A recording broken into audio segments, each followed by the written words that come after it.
Now, with breaking headlines from 50 to 250 years ago, this is yesterday's news. Hi, I'm Peyton Dixon. Here at Historic Experience, one of our key goals is to explore the heroes of humanity as well as the humanity of heroes. And it occurred to me that I should hold myself to that same lens. So in that spirit, here are some of my favorite moments from yesterday's news. And a few bloopers. Enjoy! On February 10th, 1858, the Young Christian Women's Association was formed in New York. Well, it was originally called the Prayer Union Circle and Ladies Christian Association.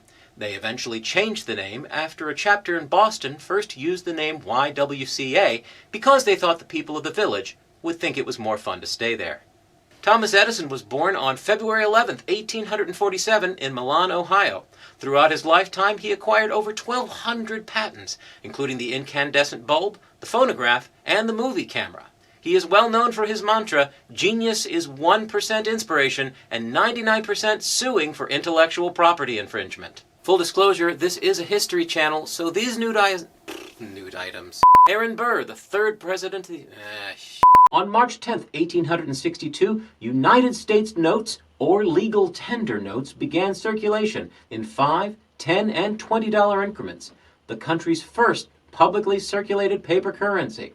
When asked why the change in currency, President Abraham Lincoln stated, "Well, we liked coins, but we were really looking for something that would get wet and sticky in your pocket in the summertime." Good day, America. On the Ides of March, 1767, U.S. President Andrew Jackson was born in a log cabin in Waxhaw, South. On the Ides of March, 1767, Seventh U.S. President Andrew Jackson was... Seventh U.S. President... Really? April 2nd, 1513. Spanish explorer Ponce de Leon landed in current-day Florida. De Leon returned to Florida in 1521, ready to start a Spanish colony, though in his bravado he didn't count on the locals being unhappy with his arrival and driving him off in an attack that led to Spanish retreat. So to recap, Ponce de Leon came in overconfident, trying to do something that he probably shouldn't have done, and paid for it, making him the world's first Florida man. On April 18, 1775, to warn the townspeople of Lexington and Concord that the British Army was on its way, Joseph Warren sent Paul Revere and William Dawes westward from Boston. And those two met Samuel Prescott of Concord, and the three of them traveled successfully to Lexington. But on the way to Concord, Revere got arrested, Dawes was thrown from his horse, and Prescott made it back to his hometown to warn everyone. The moral of the story? Be sure to get a 19th century poet as your PR man. Union Army Major General Philip Sheridan defeated... This time for sure. April 2nd, April 2nd, foie gras.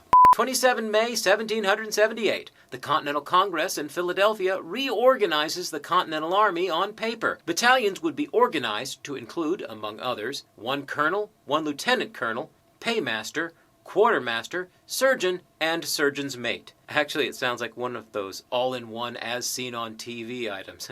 Surgeon's mate, available at service merchandise and linens and things. Surgeon's mate, available at... June 14th, 1777, the Continental Congress passes what is known as the Flag Resolution, which states that, quote, "The flag of the 13 United States be 13 stripes, alternate red and white, that the Union be 13 stars, white, in a blue field, representing a new constellation." Unfortunately, they soon realized they should have been a bit more specific. And on June 20th, 1782, the United States Congress officially adopted the Great Seal of the United States of America, followed by appropriating $50 annually for the fish. I'm Peyton Dixon with Historic Experience, and I'm starting over. Just a reminder, this is a one last time. On July 1st, 1862, President Abraham Lincoln signed the nation's first income tax bill, assessing a 3% income tax on annual incomes between $600 and $10,000 and a 5% tax on incomes over $10,000. Said one American, "So, wait, the opposite of no taxation without representation is Taxation with representation? Also on the 4th in 1881, the Tuskegee formerly claimed by Virginia and New York, held because they really couldn't get...